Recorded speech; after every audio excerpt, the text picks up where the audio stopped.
Voltamos com o segundo bloco do Clube da Bola. Estou aqui com a minha edição do final de semana do Notícias do Dia. Referência e informação na Grande Florianópolis. Vou mostrar, hoje temos um clássico com os cinegrafistas, o Pereirinha Alvinegro, mas eu mostro aqui para o Fábio Amaral Havaiano, ele dá aquele take na capa do jornal do fim de semana. Não tem a edição impressa aí na sua região? Não tem problema não, ndonline.com.br, o mesmo conteúdo que tem aqui no papel, tem também na versão digital do Notícias do Dia. Diariamente, Fábio Machado traz a sua coluna, as notícias do futebol, do esporte e a sessão Memória. A foto Memória de hoje, Fábio, comenta pra gente. Comento, essa é uma foto muito interessante. Essa foto é de 1972 e aparece o ex-presidente do Figueirense, né, o coronel Major Ortiga, né, que revolucionou o futebol do Figueirense. Ele está ali recebendo convidados, a imprensa, para apresentar o novo estádio Orlando Scarpelli, que de fato depois passaria por uma grande reforma, né, com aquelas arquibancadas de concreto, porque o Figueirense já se preparava para entrar no campeonato nacional. E foi uma fase realmente áurea do Figueirense, estádio absolutamente lotado, o título de 72, de 74, a primeira participação no campeonato nacional de um time catarinense em 1973. Então aparece lá o Major Ortiga, lá, você vê que a gente tem alguns colegas lá com microfone, né, fazendo uma entrevista, aparece ali com uma, como é que se chama ali, aquela barbinha de... Costeleta? Uma costeleta. O nosso querido Mauro Pires, já falecido, que é tio do Renatinho Pires, da Rádio Avaí. Renatinho, tá sempre ligado isso, no que era jornal, né, colunista do jornal O Estado. Então tá aí uma foto aí, ó, mostrando o projeto, fotos de como seria o novo estádio Orlando Scarpelli. 1972 essa foto. Já que você citou o Renatinho e a Rádio Avaí, que transmite amanhã às 5 horas da tarde, isso, a final do Sub-20. Sub-20, né? Avaí Chapecoense. O Avaí, uma campanha sensacional, né, Mancha? Ganhou todos os jogos até agora, ganhou fora por 2-0 e não teve empate e derrota. Tudo venceu. E aí ganhou fora por 2-0 da Chapecoense, evidente, né, que tem uma grande chance amanhã na ressacada. É treinado pelo Fabrício Bento, ex-zagueiro do próprio Avaí Futebol Clube. O Fabrício estava ajudando ali o time profissional, mas agora voltou as atenções para o Sub-20, ele voltou a né? atenção. Esse grupo está sendo muito elogiado, diz que tem bons jogadores. Se você está aqui para não cometer injustiça, mas tem o Lineker, tem o Guga, tem o Getúlio. É um grupo realmente muito interessante. Lembrando que no meio da semana o Avaí conquistou o estadual de Sub-15. Venceu o Criciúma por 1-0. A produção deixou separadinha no ponto aí, a galera do Sub-20 fazendo um convite, um recadinho pra gente. Solta aí! Salve nação havaiana! Domingão, 17 horas, final Sub-20, geral comparecendo aqui na ressacada para dar aquele apoio, tá? Naquele jeito, portão aberto, setor A. Mas o que? Esperamos a presença de todos. Valeu, galera! Tamo junto! Legal, pode deixar frisado aqui o Guga. Porque ele é a cara do Guga, né? Não sei nem se o nome dele é Gustavo ou Augusto, algo parecido, mas é a cara do Guga aí mais novo, cabelo estilão do Guga tenista, por isso esse apelido, o moleque joga na lateral e vem sendo bastante elogiado, né? Esse grupo tá sendo Mas vamos elogiado. voltar a falar do Figueirense, o jogo importante daqui a pouquinho contra o Brasil de Pelotas, mais uma vez em casa, Fábio, o fator casa, o fator Scarpelli passa por essa recuperação do Figueira. Sem dúvida nenhuma, o Scarpelli ele passou, né? Está passando pela recuperação do Figueirense que até 7 jogos antes, né, de jogar no estádio Orlando Scarpelli, Figueirense tinha sido saco de pancada. E essa recuperação com 2 empates e 5 vitórias consecutivas é que deixa hoje o Figueirense até numa situação relativamente tranquila. Eu falo relativamente porque o Luverdense ontem venceu fora de casa o ABC e encostou ali na pontuação, mas pela primeira vez, ou talvez aí um fato até inusitado, eu vejo o Figueirense entrando como favorito. O que não era, né? No jogo no Orlando Scarpelli ninguém dava o favoritismo para o Figueirense. A gente até colocava um peso em cima desse grupo. E hoje o Figueirense entra como favorito. Em caso de vitória, aí o Figueirense começa a afastar definitivamente esse fantasma. O Figueirense tem problema na zaga, né? Porque joga o Naylor e o Ferreira, então estão fora aí o Marquinhos, estão fora o Leandro Almeida, está fora o Trevisan, ou seja, é a zaga reserva. Mas de qualquer forma, eu acho que o Figueirense tem como impor o jogo, tem como impor o seu futebol. Tem um fato novo agora, Mancha, que é o gramado, né? A condição do gramado com essa chuva.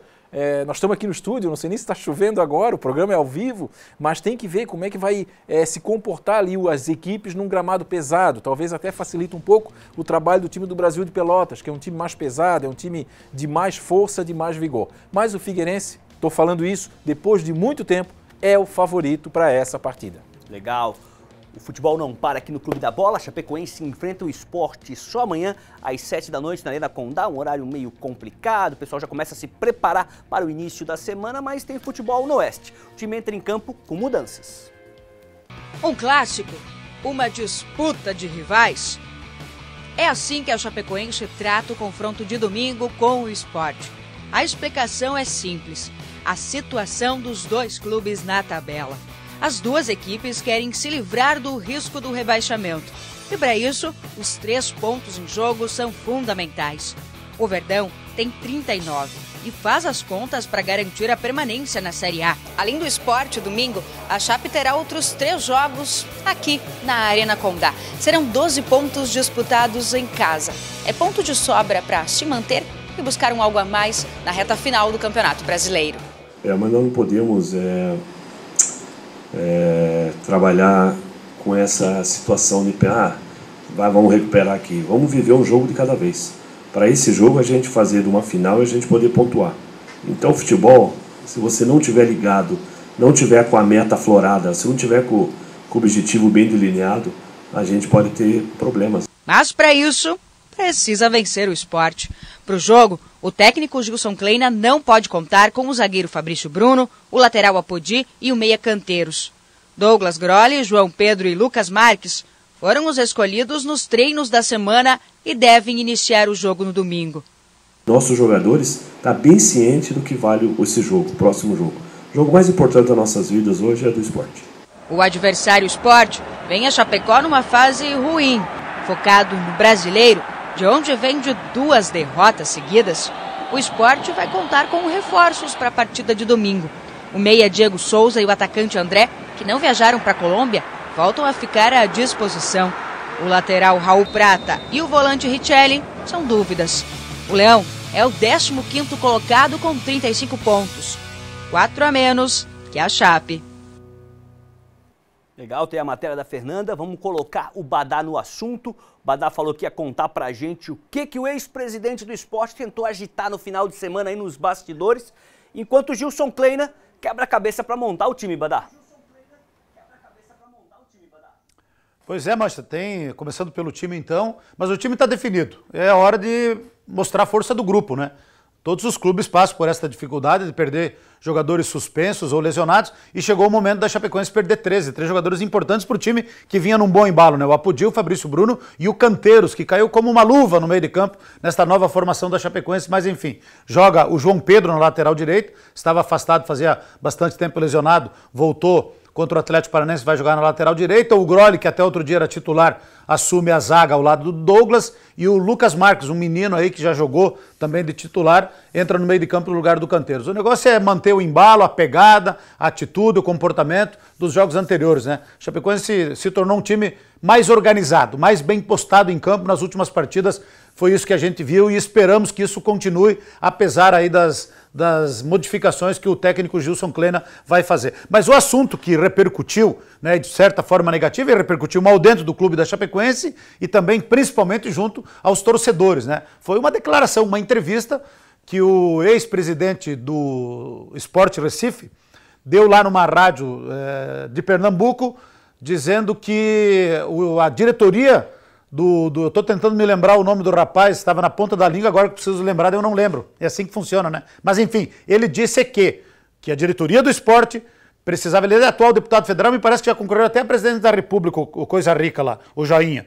Então ele disse que a diretoria do Sport deveria ter uma atenção especial a fatores extracampos neste jogo em especial, porque aqui em Chapecó e contra a Chapecoense. Então ele disse que a diretoria do Sport teria que pegar um avião, né, e ir lá conversar de perto com a diretoria da CBF para evitar qualquer tipo de pressão sobre a arbitragem e qualquer fator extracampo que pudesse interferir no resultado da partida. Isso não existe mais, né? Isso aí é coisa de dirigentes, com todo respeito, de dirigentes antigos, e tomara que ele esteja afastado realmente do futebol. Agora, como ele é deputado, como deve ser uma pessoa influente, volta e meia, tem um espaçozinho na mídia para falar esse tipo de bobagem que foi muito mal recebida dentro da Chapecoense, né? Porque, agora eu falo por mim, não falo pelo clube, até ontem o presidente da Chapecoense deu uma entrevista, né? Falando que aqui em Chapecó não tem nada disso, que tanto é que no jogo do turno lá na Ilha do Retiro, a Chapecoense tomou de 3-0 e um banho de bola. E esse ano aqui,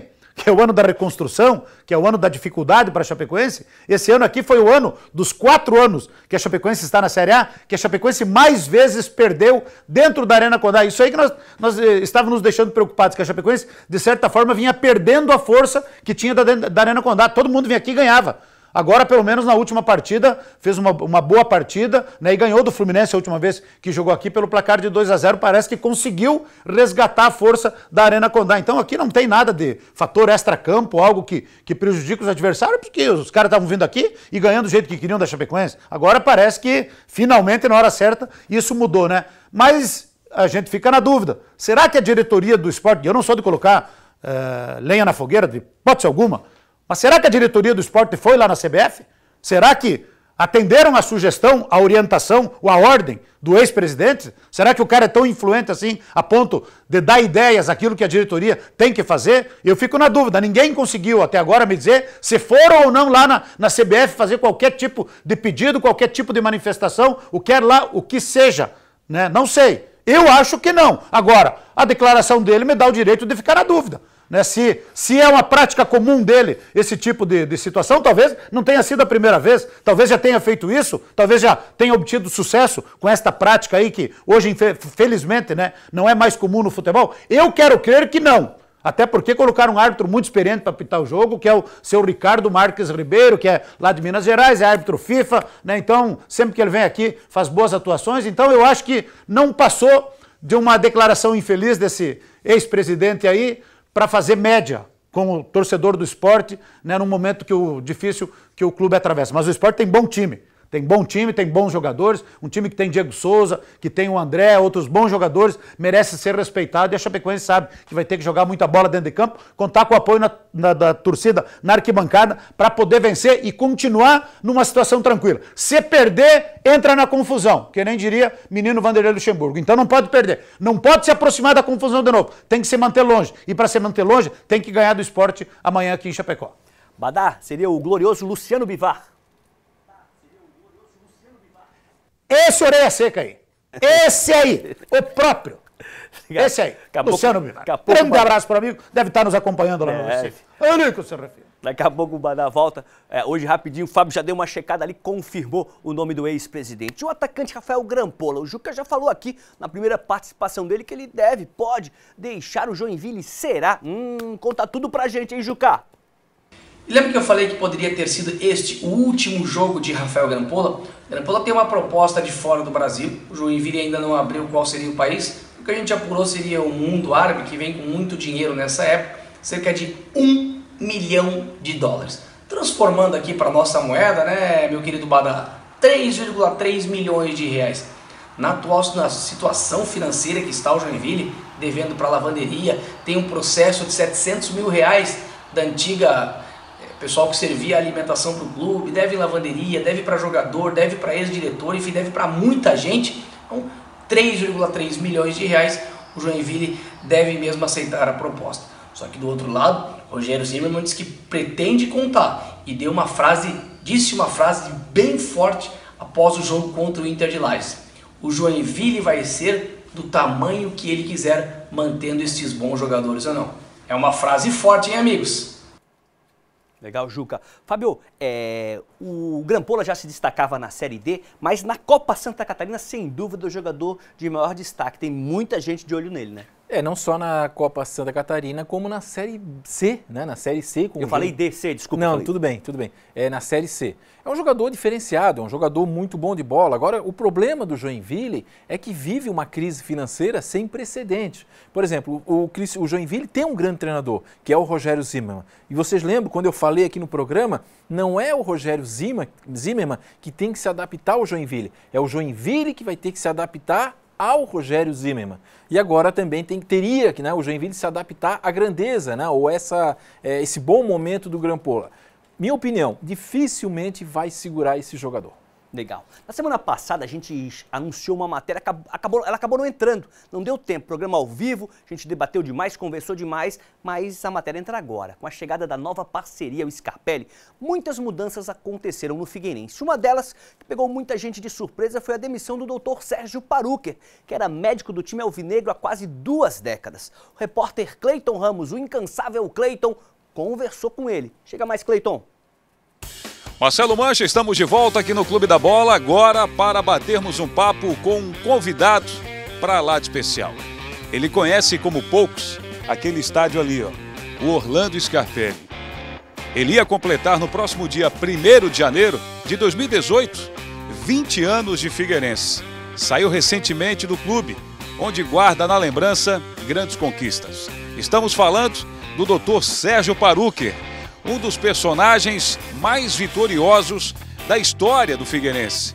Foram 8 títulos estaduais, 3 acessos, 1 vice da Copa do Brasil. Aquela casa ali é do senhor também, né? Bom, na verdade a gente sente uma saudade, né? Realmente a gente sai de uma forma assim que o coração fica triste, né? Mas de qualquer maneira, graças a Deus, o trabalho que a gente fez foi gratificante. Agora, nesse tempo todo, doutor Sérgio Paruker, como é que era morar tão perto aqui do estádio? Vinha almoçar em casa, cafezinho, né? A patroa olhava o senhor aqui também, opa, tá ali trabalhando, tá tudo certinho. Realmente, né? A gente era muito vigiado, né? Sem dúvida, né? Então, mas na verdade, os treinos, a maioria eram lá no CT, né? Mas de qualquer maneira vinha treinos para cá, então realmente nos jogos a minha esposa colocava a bandeira aqui do Figueirense, torcia aqui daqui, e a gente lá de baixo também torcia também. Isso aqui é um camarote privilegiado, vamos colocar assim, né, doutor Paruker? Ah, realmente, né? A gente, nesse ponto, por isso que eu pesquisei bastante, né? Para realmente trabalhar aqui junto do Figueirense. O senhor sai chateado? Na verdade, a gente quase já está na época de se aposentar. O que realmente às vezes a gente fica triste em função de você sair de uma forma assim repentina.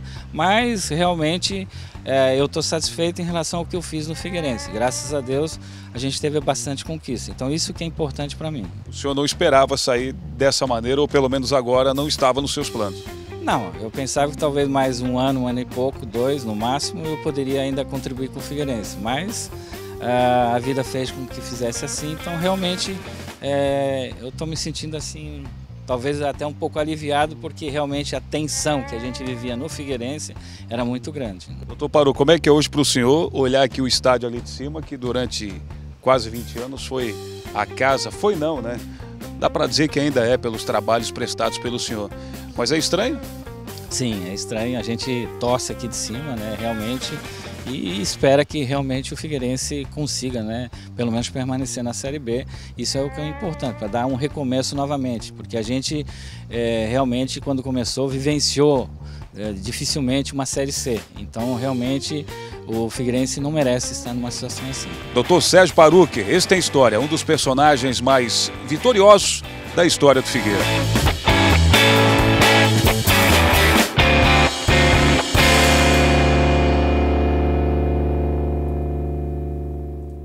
Tem muitas faixas de campeão, Dr. Sérgio Paruker. Um abração, Dr. Sérgio. Um abração também para o colega jornalista Robinson Gamboa, ligadinho no Clube da Bola, tá sempre antenado em tudo que acontece na cidade. Quero terminar o bloco aqui destacando a paranadadora Isabela Dias. Ela que é nadadora do Clube 12, atleta de São José. A Isa, como é conhecida, conquistou no circuito Brasil Loteria Caixa de natação paralímpica que rolou em São Paulo nos dias 26 e 27 de outubro, 2 medalhas de prata nos 400 e nos 50 metros livres.